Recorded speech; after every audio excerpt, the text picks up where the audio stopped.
You ever notice how sometimes, no matter what you do, no matter how busy your day gets, no matter how many things you try to distract yourself with, there's that one person who just keeps showing up in your thoughts. It's like they're living rent free in your head. You wake up, they're there. You go to bed, they're still there. You're trying to move forward, but your mind keeps circling back like a compass that only points in one direction. Let me tell you something, that's not an accident. That's a signal. See, when someone is always on your mind, it means there's unfinished business in your heart or in your purpose. It's either a lesson you haven't learned yet or a connection you haven't understood yet. But here's what most people miss. That person isn't just there to make you feel emotional. They're there to make you aware. They're revealing something about you. Maybe they remind you of a version of yourself you're still healing from. Maybe they're showing you what love, loss, or longing really means. Or maybe just maybe they're the mirror you need to see your next level of growth. Because sometimes the people who stay on your mind the most aren't the ones meant to stay in your life. They're the ones meant to ignite your transformation. You ever had that moment when someone keeps crossing your mind, and no matter how much you try to distract yourself, they just won't fade? You scroll your phone, you dive into work, you keep yourself busy, but still, there they are. And you start to wonder, why can't I stop thinking about this person? Let me tell you something powerful. Your mind is not replaying a memory. It's sending you a message. That constant thought is not about the person, it's about your purpose. It's not about them living in your head, it's about what God is trying to awaken in your heart. Because when something or someone won't leave your thoughts, it means there's something unresolved inside you. The universe doesn't waste your attention. Your mind is the messenger of your soul, and it keeps ringing that bell until you pick up the call. Here's the hook. The person you can't stop thinking about may not be your distraction. They might be your direction. Maybe they represent a version of you that you've outgrown but haven't released. Maybe they showed you a glimpse of the love, passion, or ambition that you forgot you were capable of. See, sometimes God allows someone to walk into your life to awaken something dormant within you, something you didn't even know you had. And when that season ends, the echo of their presence lingers, not to torment you, but to remind you of what you were meant to become. When you replay moments in your mind, when their name suddenly crosses your thoughts in the middle of the day, it's not random. It's a divine nudge saying, hey, you still have something to learn here. Maybe you need to forgive them. Maybe you need to forgive yourself. Maybe that thought is your spirit telling you to close a door you left halfway open. We often misinterpret emotional reminders as weakness. But what if it's not weakness at all? What if it's wisdom calling you to finish what you started within yourself? Every thought that lingers carries an energy, and energy never lies. If that person brings you peace, it's a reflection of alignment. If they bring you pain, it's a reflection of healing. Either way, it's feedback, it's insight. It's God's way of saying, look closer. The mind doesn't repeat what's irrelevant. It repeats what's incomplete. So instead of asking, why can't I stop thinking about them? Start asking, what are these thoughts trying to reveal to me? Because you cannot rise above what you refuse to recognize. The truth is, your mind is one of the most powerful instruments God gave you, and it's wired for awareness. It doesn't keep circling the same person because you're obsessed. It circles because there's something deeper your heart hasn't processed. It might be gratitude. It might be guilt. It might even be purpose. But until you decode that message, your mind won't let it go. You can't mute the signal until you understand the frequency. And here's another hook sometimes. That person on your mind isn't meant to return. They're meant to remind. They remind you of the lesson, not the love. They remind you of the version of yourself that needs to evolve. They remind you of the moment you realized what you deserve or what you no longer accept. And once you grasp that, the thought doesn't haunt you anymore. It frees you. Because the purpose of awareness is liberation. You have to learn to look at your thoughts as teachers. Every name that echoes in your head, every face that flashes in your memory, every feeling that resurfaces, they're all chapters in your growth. And until you extract the wisdom, the lesson will keep repeating. That's why some people stay on your mind long after they've left your life. Not because you can't move on, but because your spirit refuses to move forward without learning what it came to learn. So when that person crosses your mind again, don't resist it, don't suppress it. Sit with it, listen. Your mind is not betraying you, it's guiding you. It's saying, pay attention. There's something here you still need to understand. Because once you understand it, once you decode the message behind the memory, you'll find peace, not because the thought disappears, but because it finally makes sense. And when it makes sense, it no longer controls you. That's when you step from confusion into clarity, from obsession into understanding, from memory into mastery.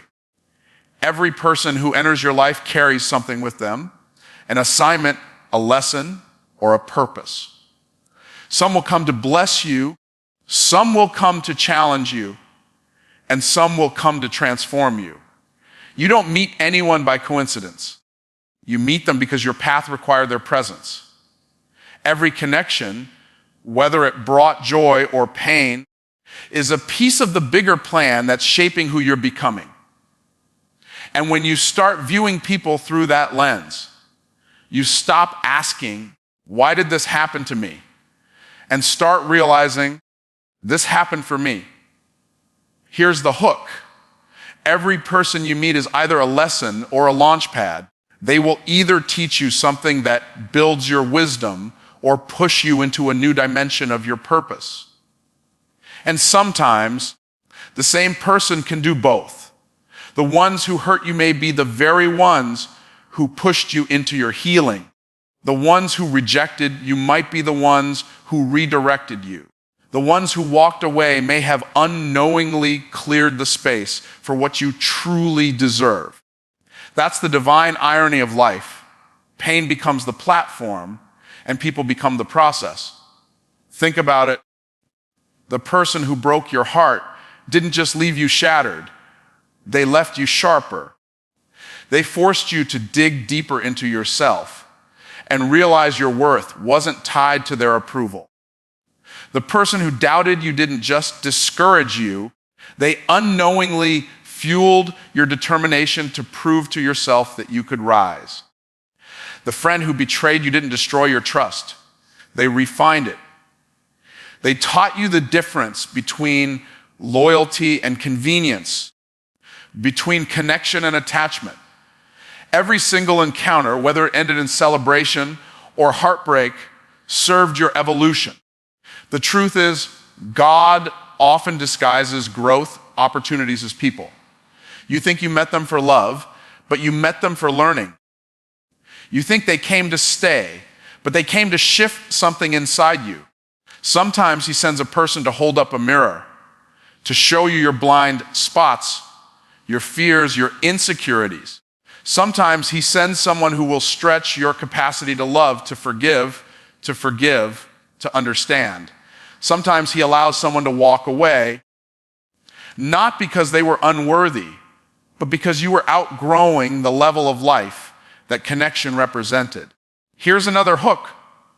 The people who hurt you the most often play the most crucial role in your transformation.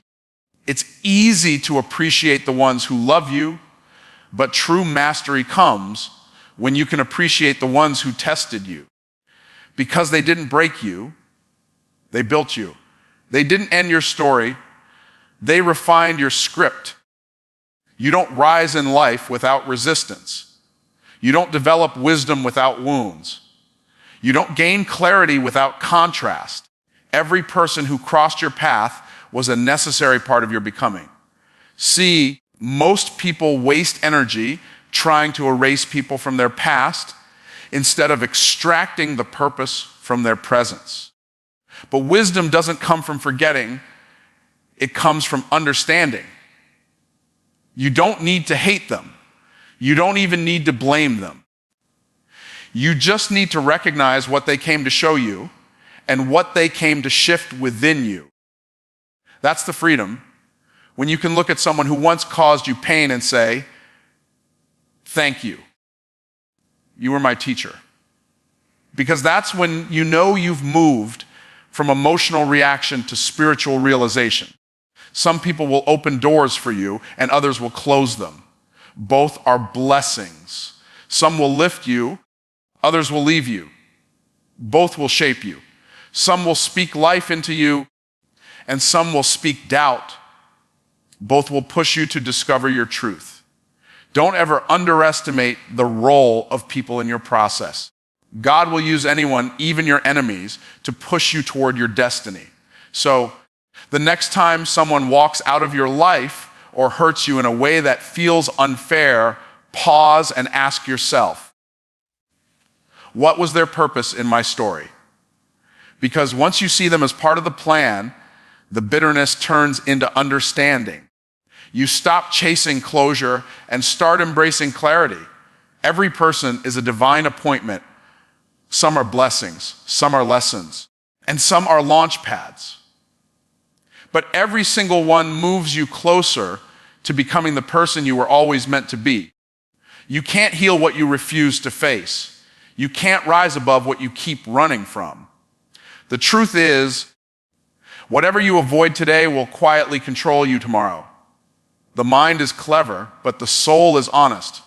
You can tell yourself you've moved on, that you've forgotten, that it doesn't hurt anymore. But deep down, you know what still lingers? That unspoken pain, that unresolved memory, that moment you pretend doesn't matter. Those things don't disappear just because you suppress them. They grow in silence, and that silence becomes a prison. Healing doesn't begin with pretending, it begins with confronting. Here's the hook. If you don't face it, you'll relive it. Over and over again through new faces, new relationships, new opportunities, you'll keep running into the same wound dressed in different clothes. Because life will keep giving you the same test until you pass it. And that's not punishment. That's divine mercy. God will keep showing you what hurts so that you can finally heal it. You can't conquer what you refuse to confront. You can't grow through what you won't go through. Sometimes we think strength means keeping it all together, smiling through the pain, and pretending nothing touches us.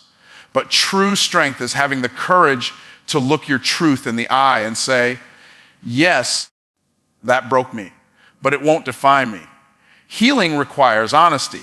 You can't ask God to heal a wound you won't admit exists. You can't expect peace while avoiding the very thing stealing it from you. The heart doesn't heal through denial, it heals through awareness. And awareness isn't always comfortable, but it's always necessary. You see, most people want freedom without the process of facing themselves. They want peace without pain, growth without confrontation, healing without honesty, but life doesn't work that way. You can't skip the process and expect the promise. You can't avoid the darkness and still find your light. Healing demands that you walk through what hurt you, not run from it. Because every time you face it, You reclaim a piece of yourself that pain tried to take away. Here's another hook. Every wound you ignore becomes a wall that keeps love, joy, and purpose from reaching you. You think you're protecting yourself by not dealing with it, but in reality, you're only protecting your pain. You're guarding the very thing that's limiting your growth. Healing is not about forgetting the past. It's about freeing yourself from its grip. You don't heal by erasing what happened.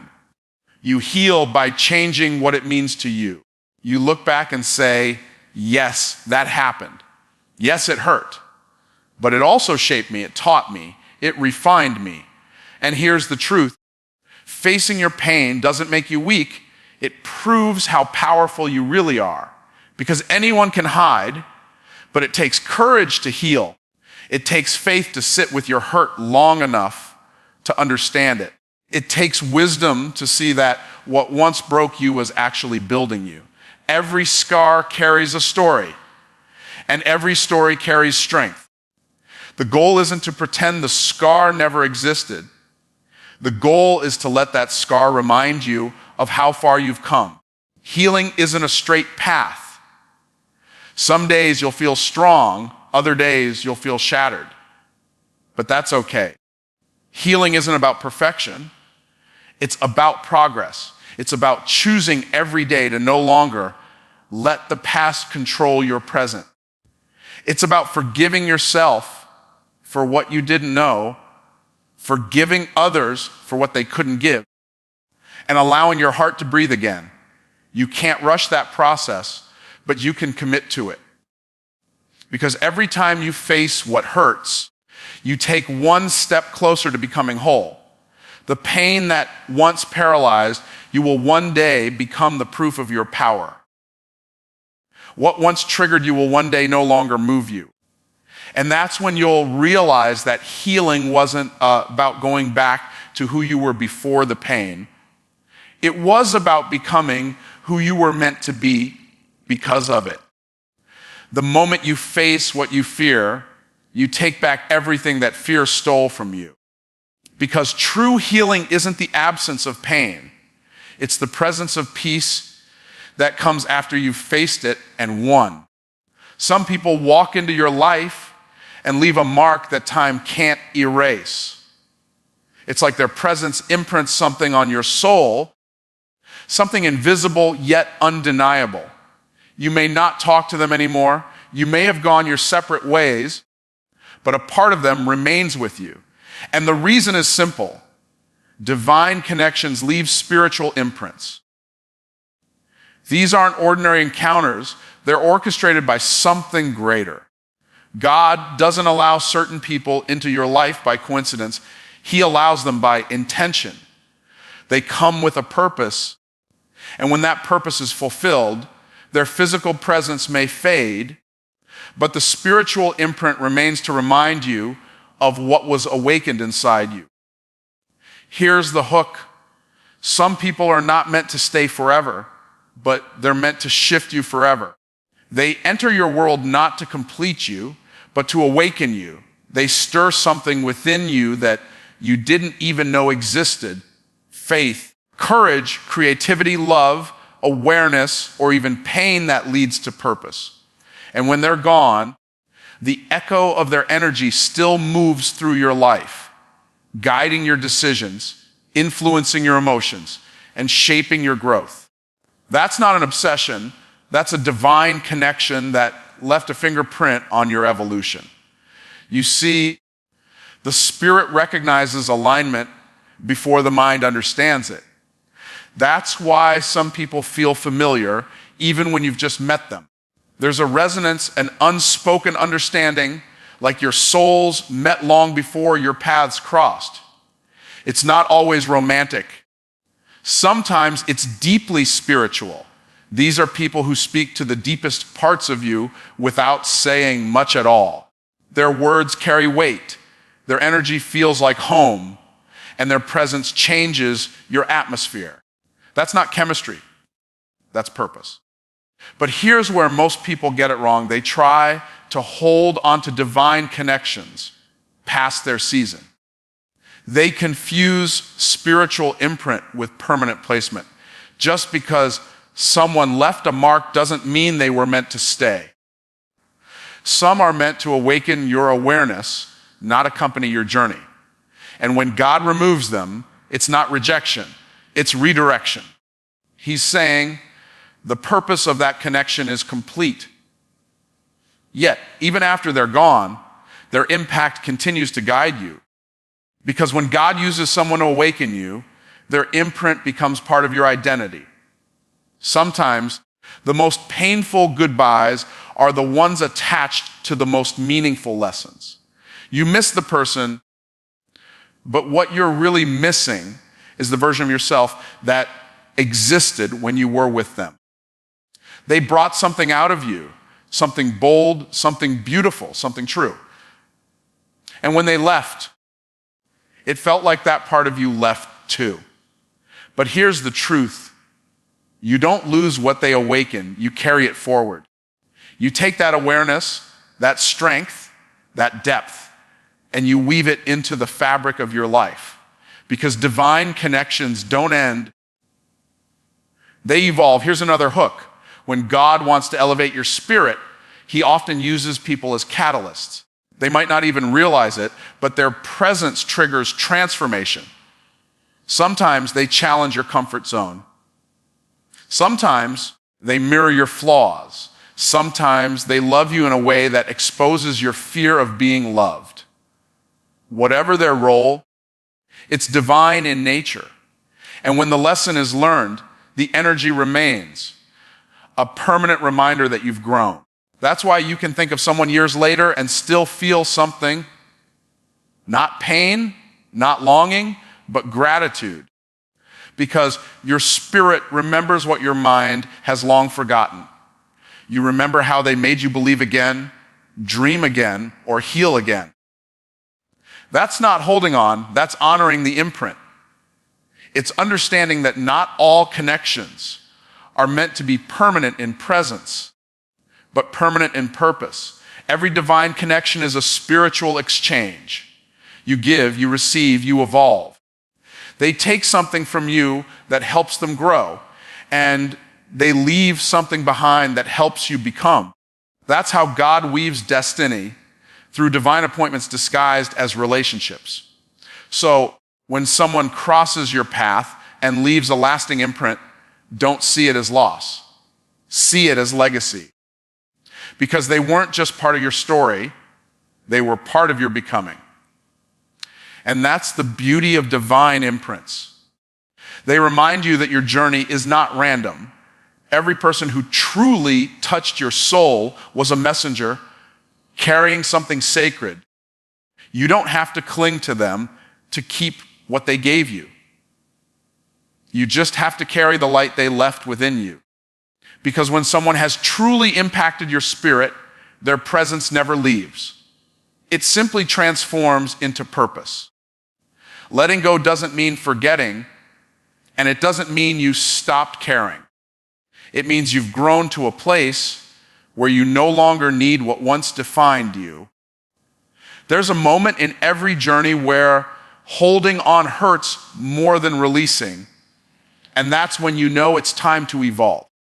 Because real growth is not about erasing memories, it's about changing your relationship with them. The thought of someone may still cross your mind, but it no longer controls your emotions. That's when you know you've grown beyond the version of yourself that needed them. Growth is the only way to let go without losing. Here's the hook. Letting go isn't the end of love, it's the beginning of wisdom. It's understanding that not everyone who entered your life was meant to stay, and that's okay. They were a chapter, not the whole book. They served their purpose, and you served yours. What keeps people stuck is the illusion that moving on means something precious is lost forever. But what if nothing is lost, only transformed? What if the love, the lessons, and the moments still exist, just in a higher form within you? That's what growth does. It elevates your pain into power and your memories into meaning. We hold on because we're afraid to lose the feeling of connection. We're afraid that if we release the person, the story, or the moment, we'll lose a part of ourselves. But here's the truth. You don't lose yourself by letting go. You find yourself. You discover the strength that was buried under attachment, the clarity that was hidden under confusion, and the freedom that was locked behind fear. Growth doesn't erase the person. It expands you beyond the limits their memory placed on you. It teaches you to love without clinging, to remember without aching, to care without craving. There comes a point when you realize you're no longer waiting for closure because you've created it within yourself. You stop revisiting old conversations in your head. You stop checking if they still think about you, and you stop wishing things had gone differently. You just breathe, smile, and understand. It all unfolded exactly as it needed to, because every goodbye carried a blessing and every ending held an invitation to a higher level of being. The peace you once searched for in them now lives inside you. Here's another hook. The pain of letting go is temporary, but the peace that follows lasts a lifetime. Growth feels uncomfortable because it asks you to leave behind what feels familiar, even when it no longer fits. It asks you to detach from the story you've told yourself and embrace the truth that's waiting to unfold. You start to see that holding on doesn't keep people close. It keeps you stuck. And when you finally decide to let go, you make room for new connections, new experiences, and new levels of love that align with who you've become. When you grow, you outgrow certain attachments. What once felt like your world now feels like a memory. And that's not sadness. That's evolution. It's realizing that you no longer need validation from the same source that once made you feel seen. You no longer crave comfort from what used to comfort you because you've learned to create it within. That's what maturity looks like. Understanding that peace is not found in holding on, but in having the strength to release with gratitude. Every time you grow, something must be released. Old emotions, old versions of yourself, old stories that no longer serve you. And yes, sometimes that means releasing people too.